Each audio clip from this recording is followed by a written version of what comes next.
Јас сум Јас сум она што не се гледа на Инстаграм. Амбициозна. позитива. Широка насмевка. Љубов. Јас сум мог. Јас сум храбар. Јас сум другар. Секогаш се слушувам, советувам и помагам. Јас сум доволна. Друштво, официјално добродојдовте во Ресет, подкаст за ментално здравје. Многу ми е драго што имаме можност да зборуваме на некои почувствителни теми, со многу интересни гости и да си разменуваме искуства. Она што знам дека секој од вас го интересира, повеќе или помалку, но не обкружува. За почеток би сакала да се заблагодарам на нашите подржувачи, а тоа се Smart Living, Dongfeng, Eastgate, Fashion Group, Studentaria, Octave CD Hair Studio, F-Stop, Printing, Pen It Print. Ова се компаниите кои што не подржуваат токму во оваа насока и темите кои што ќе ги обработуваме денеска.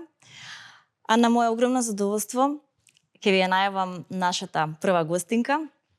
Гостинка која што морам да бидам искрена, во последно време често објавувам многу убави мисли на социјалните мрежи, она кое што и тоа како ни е потребно и добро знаете дека човек кој што ги користи своите профили во правилна насока, вреди да го слушнеме во една ваква поголема минутажа, да му дадеме почит и можеби денеска нешто повеќе ќе научиме за него или за неа. Таа е Ксенија Николова. Добре дојде во Ресет. Добре ве најдов и со среќа. И стварно многу се радувам што сум дел од сето ова нешто значајно, нешто вистинско и знам големо. Како си? Како ти се допаѓа вака сега студиова, се потрудив, како јас, така и целата екипа позади камерите, да го направиме да ни биде комфортно или пак удобно, пријатно и така, да си видиме до каде сме, што си правиме во животот наши. Знаеш, јас доаѓајќи на вака со една мисла бев и уште сум колку вие стварно сте се потрудиле за ова да биде вака, како што е ова еден баш сериозен проект и многу труд е вложено, тоа веднаш го препознав и секоја чест. И браво. Ти благодарам многу. Мислам дека целиот фокус ни беше токму дека е ментално здравје, се очекува да се зборува нели на посериозни теми и почувствителни, што ете луѓето можеби не се навикнати така да лесно се отварат, меѓутоа размислав многу да се одбере можеби мебел, да се одбере простор, па дури вакво прекрасно цвеќе, кое што ќе направи да се чувствуваме уште попријатно во студиото овде. Многу ми е драго што си тука и што одвојуваш време искрено за да зборуваш на вакви теми. Ја прво би те прашала нака да го стартуваме нашиот разговор нака опуштено. Немаме тука стеги, немаме ограничувања. Како си ми? Значи како денеска ти стана утрово? Добро сум. Денеска се разбудив со убава енергија. Тоа ме радува. Да, стварно беше така. Се наспав. За мене е тоа многу важно. Значи јас кога ќе се наспијам, тоа е еден добар почеток на денот. И некако денот ми почна со една убава еуфорија, со знаев дека нели ќе дојдам тука, почнав да се спремам, да така, некако да имам едно убаво чувство. И да, тоа чувство и сега го имам додека зборуваме, знаеш, така чувствувам некоја пријатност, некоја удобност и тоа убаво се чувствувам. Дали тоа значи дека ретко така се чувствуваш или се случуваат и денови без разлика дали негде ќе гостуваш да се чувствуваш убаво? Како изгледа типично твојот ден?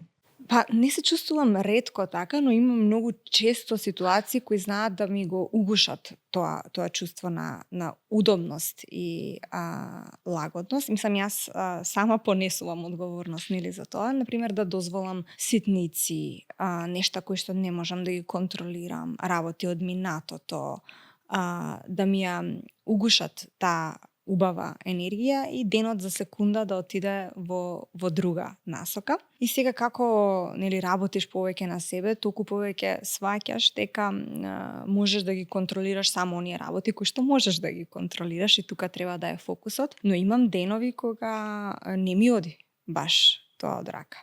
Баш имам такви денови. Добро, јас често се прашувам, морам да бидам и јас искрена, сега разграничување од убава и неубава енергија.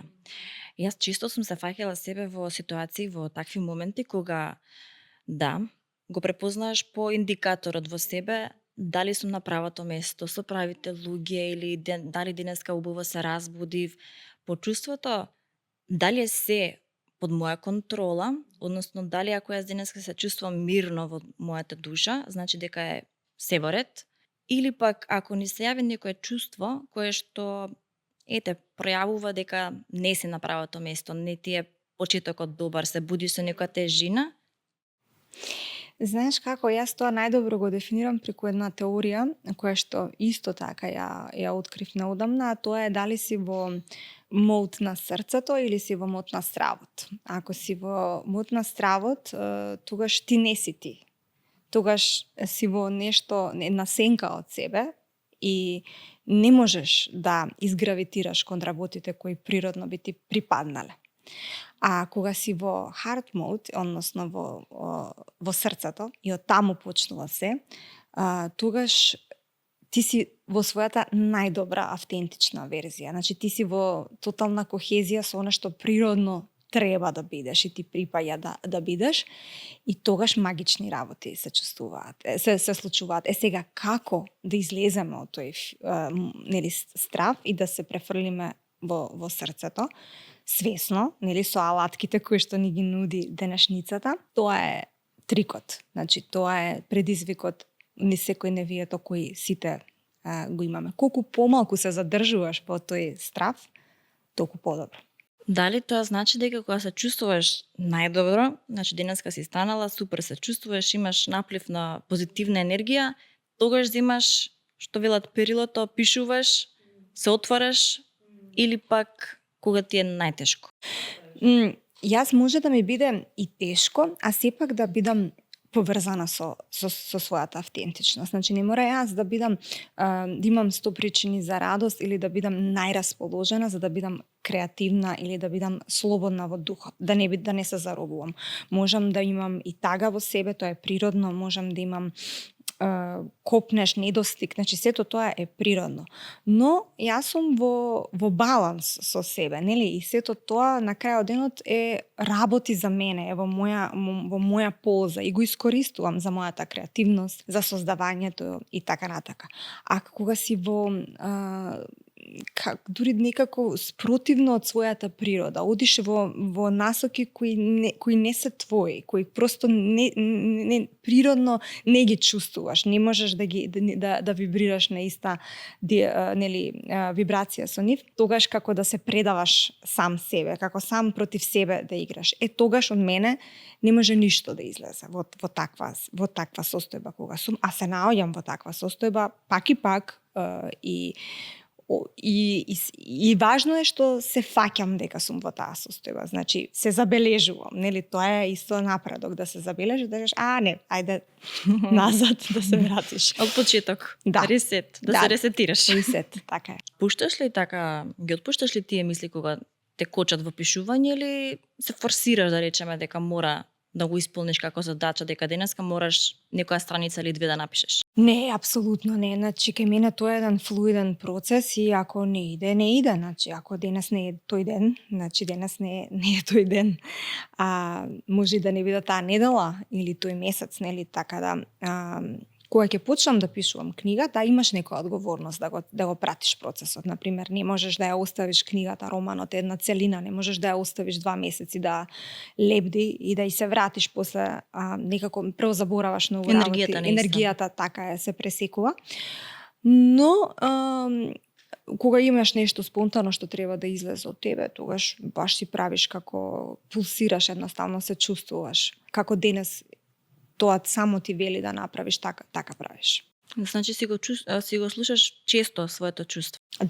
Да. Порано, јас имам една особина која што е мој непријател во суштина, а тоа е јас сум интроверт, голем по природа. Кој би рекол, ти на социјални мрежи така објавуваш лесно? Да, голем интроверт. И тоа ми беше голем проблем низ годините, затоа што во професионалниот свет многу работи сега сум пропуштила, нели, никој ништо в суштина, нели, така требало да биде, ама ете, не сум не искористила, туку не сум била комплетно јас во некои ситуации каде што сум можела да бидам од таа моја интровертност. Многу често имам чувство кога треба нешто да направам за прв пат, кога треба да направам нешто поразлично, кога треба некаде да се одиде, а кај што малку мене не ми е сега тука, нели? Не познаваш, да. И јас си мислам, леле, сега како? И си мислам, тоа е интуицијата ми вели јас да не одам. Не е интуицијата тоа. Тоа е стравот. И секој пат кога одам против тој страв, сваќам дека магични работи ми се случуваат. Значи, многу пати ќе сум пропуштала големи работи ради тој страв, кој што јас си го нарекувам понекогаш интуиција, а нема врска, не е интуиција. Значи, ги мешаме тие две работи. И сега, последната година особено, едноставно се туркаш. Некогаш треба и да се турнеш. Значи, да речеш не, окей, јас ќе отидам, што е најлошото што може да се деси, нели ништо не може посебно тука да се случи. И секогаш си поминувам подобро од што сум мислела, секогаш се враќам посрекна и секогаш си викам, леле, Ксенија, ама не научуваш и колку и да учиш, пак се враќаш на лекција број 1. 3-4 назад. Пак се враќаш на лекција број 1. Фактички ние цел живот ја учиме најмногу таа лекција број 1. Секој научиш и пак се враќаш на најосновното. А тоа е дека можеш да растеш, нели? Тука си за да растеш и да се нурнуваш и во непознатото и нема да биде секогаш пријатно и лагодно, ама тоа е поентата. Кога за себе вака забележа дека си интроверт, па си дефинираш или па читаш или разговараш со некого, кои се ни први моменти што можеби или во детството си ги забележала, па знаеш зошто да го прашувам? Некогаш сум се размислувала и себе сум се проанализирала за некои своји однесување или во дадени ситуации, нели, действија каде што се велам дали е ова од сега или можеби сум го програмирала или копирала нечиво однесување, па сега сум ваква или ова од некаде доаѓа, па сега не може да трпи и излегува на површина. Знаеш, мислам дека јас пишувам од дете. Од многу мала. Од кога знам да пишувам, јас си креативно пишувам. Мислам дека јас во тој свет најдов многу голема удобност и таму си сам. Значи, таму си само ти и хартијата, нели?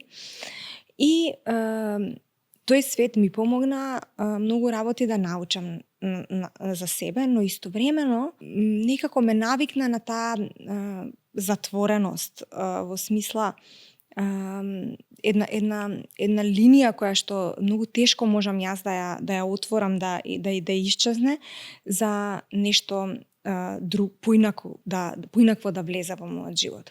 И јас од дете бев од секогаш креативна, но и од секогаш срамежлива. Значи, од секогаш срамежлива. Но не навидум. Значи, јас не сум била дете што не зборува многу, или да речеме дете кое што не се дружи, или дете кое што избегнува социјализација, или дете кое нема да крене рака да каже нешто, нели, на глас пред целото оделение, но тоа не значи дека јас не сум била срамежлива. Нели, тоа е само еден параметар по кој ние ја мериме срамежливоста. Јас во себе сум водела некоја друга битка, која што излегувала на виделина преку мојата самодоверба. Односно, колку јас во себе вистински сум верувала. Јас имав огромен проблем со самодовербата. И до ден денес го имам, ама сум го надминала, ако ништо друго, до одредени фази, да речеме, во животот. А самодовербата значи и кога не кажуваш ништо, например, да ти е окей, да немаш нешто и да молчиш во една просторија, да не мораш се да знаеш. Не мораш да ги знаеш сите одговори на сите прашања. И ако нешто сгрешиш, тоа не значи дека си губитник, така? Така да тие некои мои борби кои што сум ги водела сама со себе, стварно многу ми влијаеле на тоа во каква личност сум се изградила. И мене ми треба до ден денес многу време за тоа некој кој ќе ме запознае за прв пат и ако се зближиме, ќе ми рече ти имаш смисла за хумор, многу интересна и кој би рекол, ќе ми рече. А тоа е, мислам, јас во суштина го знам тоа за себе. Јас имам една димензија која што е многу забавна од мојот карактер, нели? Ама кој би рекол, тоа не е навидум, да. И мислам дека таа димензија и до некаде ја кријам, затоа што ако си, нели, забавен, си можеби изложен, па си кревок, па си ранлив, па си близината можеби значи дека некој може да те повреди и тоа се некои други работи кои јас ги поврзувам, можеби и со детството и со тоа како сум растала. Дали можеш денеска да кажеш дека имаш самодоверба? Да. И ќе ти кажам што мене многу ми помогна како жена, затоа што женската самодоверба е многу специфична. Мене како жена многу ми помогна неколку работи да ја добијам таа самодоверба, да почувствувам што е тоа. Прво, јас сватив дека имам право да не бидам тоа што од мене се очекува. Во било која смисла на тој збор. Втора работа, јас пред 4 години, кога си дадов отказ од едно работно место кое тотално не ме исполнуваше и беше работа која што е формат ригиден и еден затвор за креативен човек, јас првпат почнав да се осмелувам да верувам дека некогаш луѓето што многу не сакаат, не значи дека знаат што е најдобро за нас. И дека тоа што некој те знае цел живот и те сака од дното на душата, не значи дека знаеш што е најдобро за тебе. Ти знаеш што е најдобро за тебе. И јас кога тоа го сватив, мене самодовербата ми се крена на едно друго ниво. И трета работа, што многу често ја зборувам, кога со својата автентичност ќе успееш да доживееш слобода во секоја смисла на зборот. Слобода на израз, финансиска слобода. Многу е важно човекот да знае, особено ние жените, знаеш, да почувствуваме дека со нашата вештина и со нашата автентичност можеме да ја доживееме таа слобода на живење. Јас мислам дека и тука добив една самодоверба за себе како дека јас знам што правам. Дека, знаеш, дека јас не сум тоа што сум случајно или пак дека мојата дарба за нешто што ми е дадена за да можам да си ја искористам во многу наврати и во многу врати да си отворам. И крајното дека ако си добар во нешто и го искористиш тоа, нема шанси, ама нема теоретски шанси, ако веруваш и работиш, нема шанси да не постигнеш успех на разни нивоа во твојот живот. Без разлика што другите мислат или кажуваат за твојот пат. Тие работи кога некако си ги ослободив, јас почнав да ја доживувам таа самодоверба. Но тоа се случуваше во последните 3 години. Претходно не. Значи, после мојата 30-та. Претходно јас бев една копија, не знам како да кажам, една верзија од себе која не така лебдеше низ просторот и не можеше да се најде. Ама веќе не. Обично, кога разговараме со пријатели, некогаш и кога одиме на психолог, често не се слушуваат што им е практика и наоѓаат начин како да допрат до нас со најблиските луѓе што ни се во животот и да ни го дадат одговорот на дадениот проблем или предизвик. Ја често се фаќав во мисли како тие добро се слушуваат, меѓутоа точно знаат да ти го детектираат, пример, патернот од каде доаѓа на твоето однесување. Односно, дали си примила однесување или некои навики од мајчина страна или пак од таткова страна, може би нешто од сестра си, може од брат си. Што ти мислиш дека последниве 3 години, учејќи за својата самодоварба и да откорениш некои работи од себе, некои етикети можеби да симнеш кои што како патерни си ги носела, а не си не била свесна. Од чија страна мислиш дека некоја карактеристика или ете си откорнала од себе? Точно знам од каде. Јас со последните 2-3 години почнав многу да разговарам со мајка ми за незината младост, за незините животни избори, но не како ќерка, туку како жена. Затоа што ме интересираше јас верувам дека секој од нас кога прави некој избор го прави најдоброто што може, со алатките што ги има во тоа време, во таа точка од својот живот. А после тоа ја прашував за мојата баба, која што јас ја имам сретнато само еднаш во животот, таа е почината одамна и живееше во Казахстан.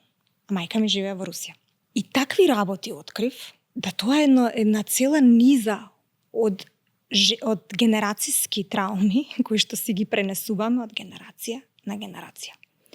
И сега мајка ми во тоа време ги немала алатките да се запрашува за вакви работи, камоли да се освести, просто едно друго време. Замисли, мајка ми сакала да биде актерка. Многу. И мислам дека ќе беше одлична актерка.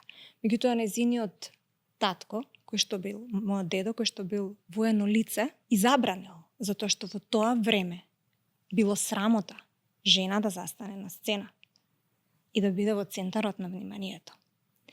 И мајка ми сега има 77 години и таа ми вели, мојот сон е скршен. Таа никогаш реално после тоа не се пронајде во ниту една друга професија.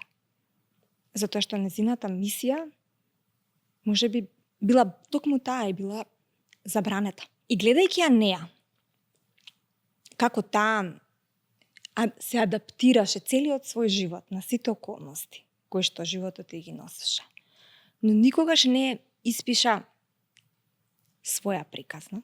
Јас не само што си ветив дека тоа нема да бидам јас, туку јас почнав и да ја сваќам. И да не и се лутам за некои работи. Затоа што ние мора да сватиме дека нашите родители се од крв и месо. И мораме да им простиме. Знаеш? Како им прости? Со тоа што растеш и сваќаш дека и ти еден ден само чекај. Само чекај, ќе речеме, јас никогаш за многу работи, нели? И окей, во ред, супер е тоа да се стремиш кон нешто. Но животот така знае да те стави пред предизвик да се фатиш сама себе како и ти грешиш. И ние грешиме, нели? Но кој треба да го прекине кругот? Тоа стално го кажувам. Ние, бидејќи ние ги имаме денес алатките, знаењето, можностите, така, да знаеме подобро. И ние треба да кажеме, ова за нас не функционира повеќе и овде тука го сечеме овој патен и го ставаме во минатото. Но многу е интересно тоа како генерацијската траума е жива, особено помеѓу жените. И јас на секоја, сите што не гледаат, жена и препорачувам да се распраша за својата баба. Ако имала прилика да ја запознае уште подобро, ја не сум имала прилика добро да ја знам, да се распраша за незиниот живот, за незиното детство, за незините љубови, за незиното колку што може повеќе да впие и ќе се изненади за многу работи. Мислиш дека само треба за едната страна да се прашуваме или треба и за другата? Не, секако дека треба. Зашто јас ако земам да запишувам тука. Секако дека треба. Сега ние конкретно за жените дека зборувавме. Секако дека влечеме од сите страни, меѓутоа конекцијата од женската линија во семејството е посебна. Почна за мајка ти да зборуваш, а знам дека имаш убави зборови да кажеш за нејза. Кои се ни 3 зборови со кои што би можела да опишеш мајка ти, да ни ја представиш во убаво светло? Мајка ми е многу креативна. Мислам дека креативноста ми од неа. Многу е креативна. Многу е непосредна, нешто што мене ми фали. И затоа може никогаш и во конфликт влегуваме. Јас не сум толку непосредна, јас повеќе влечам на кај ригидност, а таа е многу непосредна. Таа е риба во хороскоп. И така, со водата. Како Јас оди сум водава, лав. така и во носони. Со девица во подзнак и знаеш мојата стабилност е малку поинаква и морам да кажам дека е исклучително мудра, значи за некои работи кои што таков сенс, знаеш, и има да ги свати работите. Многу мудра, многу незиниот сензибилитет е посебен. Така што а ние сме доста различни, меѓутоа имаме и многу сличности. Дали различностите се привлекуваат или се одбиваат? Вака природно ми доаѓаат некои работи, те прашам како многу и мене ми е интересно да се запознам и со тебе и подлабоко и од каде доаѓа Ксенија Николова, други се социјалните мрежи, друго е вака во живо, така што Знаеш како, со годините сите си имаме свој начин на функционирање. Јас, мајка ми живее во Русија веќе со години. Значи, јас живеам сама од мојата 18 година. Така што долго време. И јас сум се навикнала на некој свој начин на функционирање и така натака. И интересно е тоа кога ќе пораснеме и сега пак други размислувања, друго се. И треба да најдеме пак начин да комуницираме, а тоа да биде некоја здрава комуникација. Сега нормално е со луѓето кои што ти се во првиот круг од семејството, знаеш да имаш и различни ставови, несогласување. Тоа е генерацијска разлика огромна. Значи мојата мајка мене ме родила на 41 година, така што ние имаме голема генерацијска разлика, јас и таа. Но сепак, знаеш, спротивностите колку и да прават така, турбуленции во комуникацијата се делот од природата, делот од животот. веќе ги разбираме на овие години. Да. И не ги земаш при срце. Мислам затоа што не се ништо страшно, ништо тешко, туку се живот едноставно. Имаш ли поддршка генерално за твојата прва книга, кога почна прв пат да пишуваш, имаше сигурно некоја визија за себе, каде тоа ќе води, што ќе се случува, фидбек од твојата публика, како реагираат твоите блиски, пријатели или мама, тато? Знаеш, јас мојата прва книга ја извадов на 19 години. Во тоа време немаше социјални мрежи, немаше ништо. Имаше само медиуми, телевизија, тоа беше се. Јас искрена ќе бидам, мене ми требаше време да почувствувам поддршка од најблиските.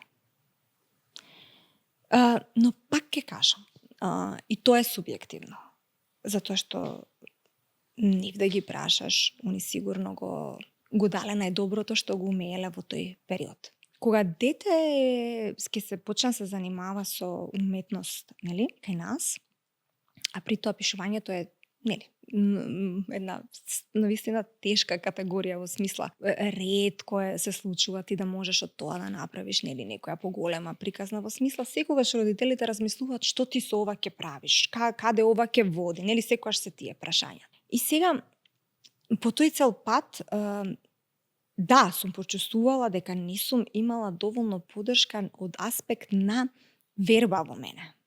Да верува некој во мене, во смисла као очекуваше некој прво во тебе да верува, па ти да научиш да веруваш во себе. Така. А после низ годините, како што ти кажав, научив дека и можеш да веруваш во себе и дури кога никој не верува во тебе, дека не ти треба валидација од тој аспект.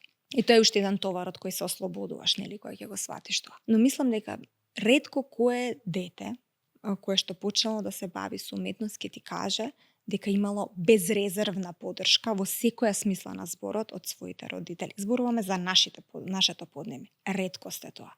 Затоа што ова е една сфера од животот која што е специфична, која што е непредвидлива, многу често финансиски неисплатлива и луѓето едноставно се загрижени и од тоа што се загрижени некогаш знаат свесно или несвесно да бидат и да ти го малку да ти го задрмат. Да те поместат. Да. А те поместуваат ли сега си почесто на социјалните мрежи?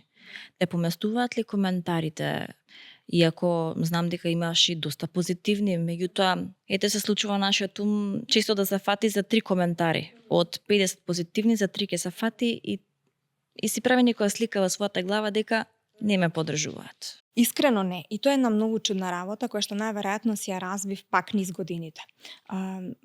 Мислам дека во оваа точка од животот стварно знам која сум како личност, односно што си носам со себе, кои квалитети си ги носам, што сакам, што не сакам и така. Социјалната мрежа јас ја гледам и така ја користам од првиот ден уште кога беше само Facebook, како алатка за да си го правам она што јас веќе си го правев, а тоа е споделување, нели, на мисли прво беа статуси на Facebook, па се претворивме во Инста и така натаму. И тука некако се отварат и други можности, нели, и сето тоа. Меѓутоа, јас многу ми е јасно зошто сум овде и што е тоа што го правам. Така што коментари, искрено ќе бидам, јас имам на Инстаграм едно комјунити, една зеница која што е слична на мене. Значи со некако гравитираме кон слични работи, тоа е природно.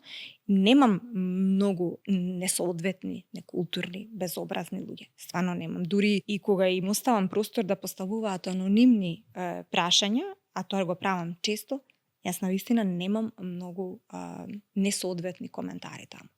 Но сепак ќе се најде секако по некој, но стварно не ми е тоа фокусот. Може ли да ни споделиш малку повеќе околу самодовербата за да не реагираш ниту пак на негативни коментари? Што е она што ти го правиш можеби секојдневно или пак периодично за да ја одржиш таа самодоверба, за да и потоа кога ќе видиш коментар или слушнеш дека можеби некој не зборува позади камерите или пак нешто друго ќе слушнеш од некоја твоја пријателка, како ти ја тренираш твојата психолошка состојба да функционира најнормално? Низ овие години почнав да развивам техники кои што сум ги научила или стекнала, кои што мене ми користат да ме вратат мене во центарот со себе и едноставно да ме вратат на правиот пат, да не се задржувам толку во тие нели мисли кои што не водат никаде. Една работа е, јас водам дневник веќе некое време. На благодарност? Не, имам развиено своји техники за водење дневник. Ме интересира сега. Да, и баш жените со кои работам во женската организација им ги давам тие техники. Тоа се некои мали техники, едноставни, кои што те потсетуваат на тоа кој си, зошто си овде, која е твојата мисија, што ти е тебе важно, што ти е тебе неважно, што можеш да контролираш и што не можеш да контролираш. И неверојатно е кога секој ден ќе си посветиш по 5 минути сабајле и навечер да запишуваш. Така кога ќе ти дојдат тиете наплав од мисли некои, прочиташ малци и сватиш, чекај малце. Јас сум ова, јас не сум ова нема врска со мене, ова е туѓо и го отфрлаш. Тоа е една техника. Истовремено, мене создавањето, кога јас создавам, значи креирам, без разлика што е. Јас сум, мислам дека многу среќна. Значи јас многу сакам од ништо да направам нешто. Значи нешто да се роди со моите две раце. Многу сакам. И кога ќе видам такво нешто, како јас го поминувам тој цел процес, се враќам повторно во мојата креативна енергија и точно знам да се потсетам дека се што е туѓо нема врска со мене. Јас имам предизвици, како што кажа ти, не само сега збориваме ние за негативни коментари, и во животот, и во блискиот круг на луѓето. Имаш луѓе кои не секогаш ти мислат се најдобро. Нели? Како од тие луѓето да просто да не ти влијаат на самодовербата? Сум сватила дека некој ако решил да мрази, да одбие, да гради некое мислење за тебе през база на некои фиктивни или непостоечки, ти немаш контрола през тоа што можеш ти да направиш. Ти менувај се колку сакаш, нема да им угодиш на тие луѓе никогаш. Некој ако те сака, просто ја видел твојата голема слика, ги видел и твоите мани, секако сите ги имаме, тој човек секогаш ќе те гледа низ една поинаква призма. Така што ние имаме многу малку до воопшто контрола врз мислењето што другите луѓе го градат за нас и врз нивните импресии за нас. И кога тоа го знаеш, ти се ослободуваш. Ти се подобруваш секако. Треба да се подобруваме сите и да бидеш самокритичен е многу здраво. Но не да паѓаш во очај на постојано адаптирање за да задоволиш туги потреби кои се нереални, невозможни. Никогаш нема да им угодиш на луѓето. Самокритична кога ќе слушнам, мислам дека ми е една од оние карактеристики за себе, што можам слободно да ги кажам дека биле така порано во поголем интензитет И тоа можеби мене лично ме спречувало за да можам да бидам во целост креативна, да можам уште послободумно да размислувам, едноставно да не си судам ако сега, например, не знам, нешто заборавам да те прашам, да речеме. Зошто тоа така? Па зашто вака било? Па не сум била добро седната. За секоја една ситница, мене како да беше умот на автопилот, цело време ги вадеше тие мисли. До степен, морам да бидам искрена, кога го правевме овој подкаст, размислував и за прашање, размислував како ќе изгледа студиото, размислував до секоја една ситница.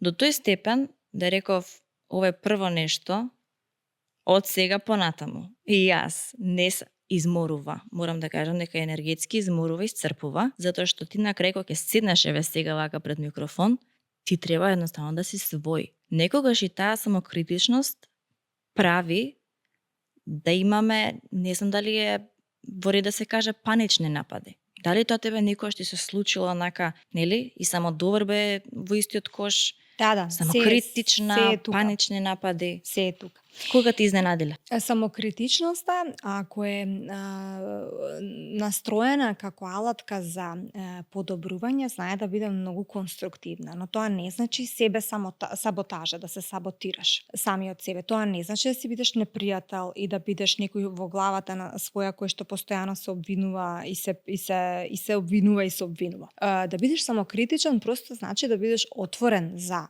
критика, тоа е многу важно за да растеш, да бидеш отворен за подобрување и да бидеш свесен дека како и сите, така и ти грешиш и дека од своите грешки треба да учиш и дека природно е да се стремиш кон подобрување и растање. Тоа е здрава самокритичност. Се друго е саботажа и да, тоа што го кажа ти, знае да премине во рушење на сопствената и самодоверба и автентичност, криење во себе до тој степен да се загубиш на крајот од денот, нели? Ти мораш да имаш една удобност во себе да се потпреш дека ти знаеш што правиш. Нина, ти не си овде случајно. Значи, после се што си постигнала низ годините, ти овде си заслужила да бидеш, така што ти си подготвена. Ме сваќаш, ти не можеш да се подготвиш за еден ден. Никогаш нема ни да бидеш до крај подготвен. Да. Значи, тоа ти кажам, ти си подготвена бидејќи си ти.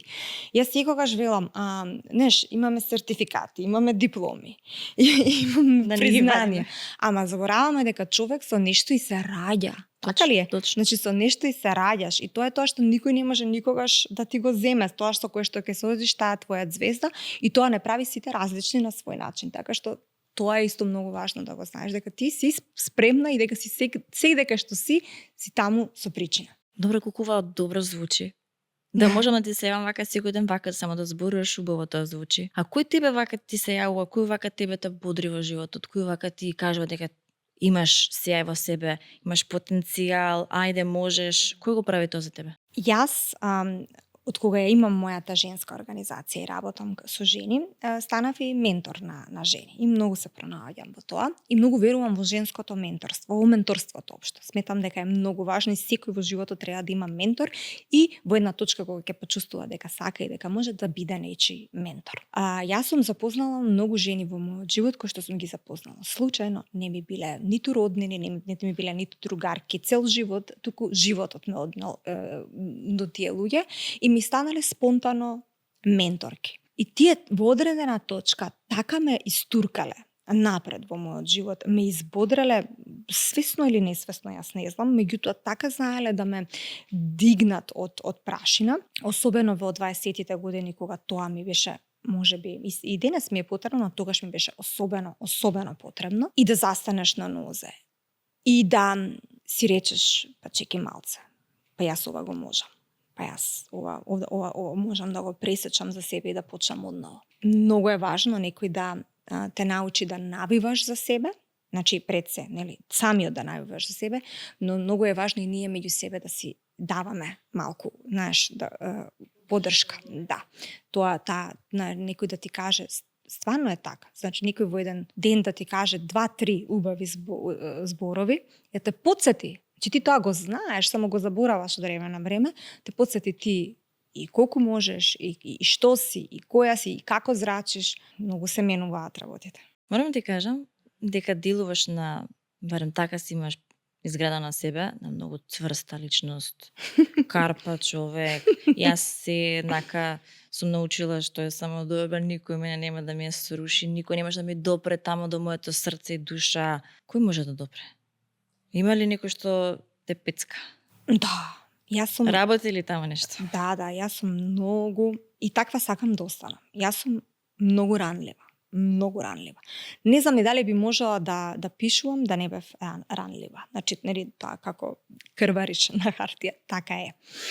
Многу сум ранлива, но искрена да бидам, многу сум страдала ради таа ранливост во мојот живот. Многу. Има период во моите 20 години кај што не би се вратила никогаш пак од аспект што не би сакала, не знам дали би имала сила тоа уште еднаш да го преживеам, ме сваќаш. Значи еден долг период од години, па сигурно 6-7.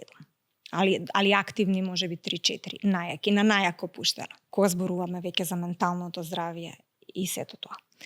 И кога ќе го поминеш тоа и ќе станеш добро, значи ќе станеш здрава, ќе станеш силна, ранливоста уште е во тебе. Никој не може да исчезне. Едноставно, штитот што си го носиш доаѓа природно после тоа. Знаеш, јас имам штит и се штитам. И некогаш се штитам и кога не сум нападната. И тоа ми е последица од тоа време. Едноставно тоа е багажот што го носиш после некои работи. Ама од друга страна, па и пред оние луѓе кои се мои луѓе, сум 100% јас. Мислам, знаеш, сум со сите сетила јас и не кријам ни една боја од себе, знаеш.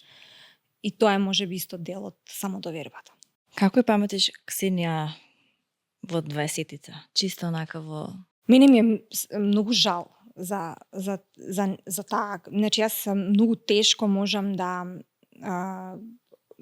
гледам и своји слики од тоа време, затоа што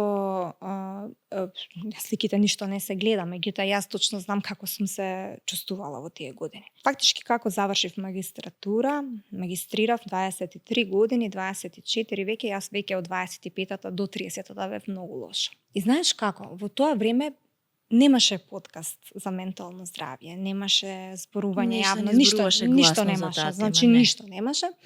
Почна прво панични напади, па анксиозност и на крај се залепи депресија, тоа така и оди од прилика. Таа депресија додека ја освестиш дека ја имаш, таа пораснала многу повеќе.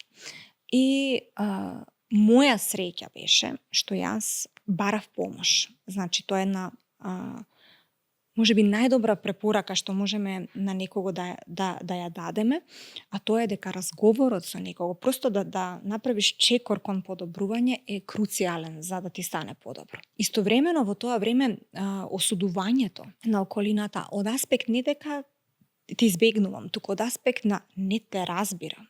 Не можам да сватам што се случува со тебе. Како може ти, млада, здрава, права, да имаш причини да бидеш во депресија? Како може? Значи, дури како да треба да ја оправдаш депресијата, дека од негде мора да, нели, дека треба на некој начин да имаш многу јасна причина од кај ти оваа сега депресија, како се појави ова. Нели, не можам да поверувам, ти не ми изгледаш на некој што би можел да има депресија. Она има едно баш кое насмеано човече кое баш кружи и на социјалните мрежи, и депресија е и ова, и тоа, и човек може би да и насмеан и да има иста психичка борба однатре. Тоа му е искуство, тоа му е патешествие каде што на крај излегов како победник, многу ме промени од корен, знаеш.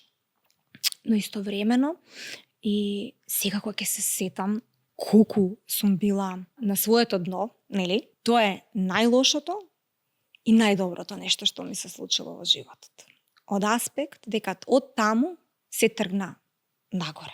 Знаеш, и мојата слобода како личност ја отпосле ја доживеав. Така што тоа е само една порака дека можеби тие искуства ни се дадени со причина, дека треба да ги изживееме, да ги надминеме. Тоа не е лесно, тоа е тешка борба со сам себе, е многу тешка борба, но се победува.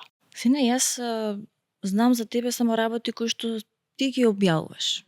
Јас не знам ништо за тебе во твоите 20 години. и за овој момент што сега ти го спомнуваш, а траел еден период. Вистина дека не делуваш на човек кој што бил во депресија и дека се соочувал со тешки мисли. Лична работа е за споделување. Меѓутоа, кој тебе те препознава тие моменти дека ти си била во депресија, бидејќи сепак, еве колку луѓе има меѓу нас, дали се сите среќни, не знаеме. На кого му треба помош, кога извикува, има крик за помош, а можеби само една гушка му треба и ќе се распарчи на милион парчиња. Секој верува во тоа што во што верува. Јас верувам во Бог, сум голем верник. Мене тогаш ме спаси само Бог. Јас сум сигурна во тоа. Муабет. Пак не можам никого да им замерам. Знаеш, затоа што толку знаеле. Толку знаеле, толку гледале.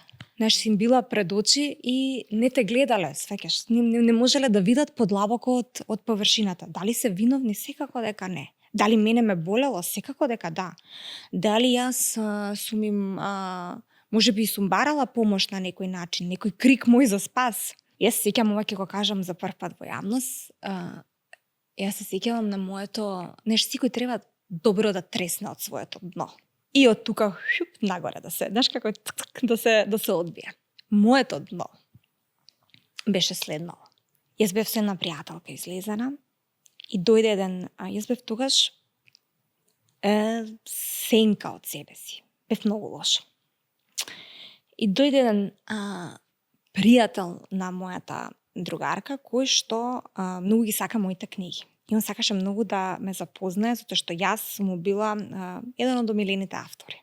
И ние се запознавме, меѓутоа јас не можев, немав во себе ништо што да дадам во таа конверзација. Бев прилично изгубена, дури на моменти знаеше тоа, знаеш како е тоа, еден круг од разни емоции да те мавне, и на агресија да те мавне, на све. Јас сум многу благодарна за тоа што се случи. И наредниот ден пријателот се јавил кај мојата другарка и рекол: знаеш, сега знам дека вака изгледа кога ќе го запознаеш твојот идол и ќе те разочара. Што тоа треба да значи? Дека се разочарало тоа што го искусил од мене во живот, ме сваќаш, од мојата енергија, од тоа јас што сум во тој момент. Мене тие зборови ме освестија. Тоа беше моето дно. Која јас сватив уствари, јас како изгледам од другата страна, ме сваќаш. Секој има свое дно, ама тоа беше моето. И сеќавам, тоа беше 6 август. Јас сум родена на 2 и 6 август ми е втор роден ден заради тоа. И ја тогаш реков крај, и од тој ден се смени. Се почна да се менува. Ја не знам како да ти опишам каква ренесанса доживеав после тој ден. Мене ми требаше да ги чујам тие зборови. Ти не си била такво дете. Тоа не е нешто со што се раѓаме. Тоа доаѓа со ситуациите, животни предизвици. Така е. И многу често луѓето, ти спомнуваш депресија, не ја констатираат како состојба. Можеби ако малку се испушти чувството за потреба едни со други, може да те склизне и да отидеш во други правци. И јас знам многу луѓе кои го ја изгубиле таа битка сами со себе. Има и дел од мои познаници, пријатели, кои што се лизнале на мостот, знаеш, и едноставно паднале. Но да, јас после работењето со себе, после тој ден, веќе почнав многу активно да се посветувам на своето здравје и така веќе да станувам многу подобра. И ние стварно заклучивме со лицата со кои работев, со докторите, дека тоа е кај мене една изолирана фаза од мојот живот, која што нема врска со мојата природна структура на личност. Значи, јас ништо кон тоа не сум, природно склона, туку е тоа една последица на едни травматични други случаи кои што се случиле, едноставно тоа било цената што јас сум ја платила за сето тоа. Добро, кога ќе се сетиш на тие денови, ти биле, велиш, најтешки, кога ќе биде тука Ксенија сега таа до тебе, што би кажала? Не знам, сега имаш повеќе искуство, си го надминала тоа, и влегуваш во нови предизвици, нови искушенија и така натаму, да ја гушнеш онака силно. Да. да ја ислушаш, да ја гушнеш. Јас, нели, таму не можам да се вратам, али можам да бидам сега жената што јас имав потреба да ја имам до мене тогаш, знаеш. За оние жени кои што се сега во мојот живот, за оние луѓе кои што се сега во мојот живот, да им некако бидеш тоа што тебе ти требало тогаш, многу. Таа некоја светлина, затоа што во суштина секој патот сам мора да го изоди. Не може никој место тебе. Ама многу е битно некој тука така малку, знаеш, така да ти даде, да те ветер, малце да те, тоа е многу битно. Кои се знаците за да го препознаат тоа? Тоа е, мислам дека сум го разговарала и со други личности. Тешко е некој да се препознае. Тешко е, особено ако не го комуницира тоа или го крие успешно. Што не беше мојот случај, меѓутоа да, има луѓе кои што ти не можеш да детектираш така лесно. Сега, јас пред се затоа мислам дека првиот круг на луѓе мора да бидат оние кои што најмногу тебе бите сетиле дека нешто не е. Значи, затоа е разговорот многу битен. Затоа е гледањето во очи многу битно. Мора да се пратиме едни со други. Значи, мораш да осетиш ти дека нешто се случува во твојот дом со твоите луѓе. И знаеш, луѓето некогаш мислат, добро, ние се знаеме, јас ќе знам. Нема да знаеш, затоа што ако не обрнуваш внимание, ако не си тука присутен со сетила, нема да знаеш. И мислам дека е присутноста и едноставно да ти биде важно. Едноставно да ти биде важно да пратиш кој како се чувствува. Мене па може ми е тоа сега дадено како после сето тоа како едно изразито чувство кај мене, сетило да многу можам да приметам и многу внимавам на тие работи. Например, чувствувам, гледам, присутна сум, знаеш, не ми е доволно само така површно, сакам да знам што се случува со луѓето, да насетам нешто. Се чувствуваш со нив? Да. И што би им кажала, пример, еве, на таквите луѓе кога ќе забележиш нешто? Јас секогаш велам дека барањето помош, и кога кажуваме барам помош, тоа не е нешто, знаеш, тоа е само си го отварам патот за подобрување. Значи, без разлика што тоа значи за мене во тој период. Е многу важен чекор. Тоа е првиот и најважниот чекор. Да просто споделиш со некого и побараш помош. Споделување помош. Дали мислиш и помошта може да значи седи тука со мене. Не морам ова да правиме, само јас да се искажам, сослушај, можеби некогаш не ми треба совет, или пак напротив, можеби нешто друго си барала. Да. Што тебе тогаш ти требало? Мене ми требаше тогаш стручен разговор, дефинитивно. Мене стручниот разговор ме дигна од сето тоа. Имав голема среќа да налетав на една фантастична докторка која што беше пред се човек, што е многу битно. Да е човек, а после доктор. Ние и она направивме план. Она мене едноставно ме свати. Направивме план за колку време, она го нарековме бастумче. Сега ти давам бастумче, затоа што не можеш да одиш уште сама, а за колку време нема да ти треба веќе бастумчето. И така и беше. Така и беше до секунда, до ден прецизно. Памтиш ли кои совети ти ги даваше еден што ти има така врежано? Знаеш, ти кога во некој разговори со луѓето, влезе ќе замине дел од тој разговор, меѓутоа една реченица сигурно паметиш.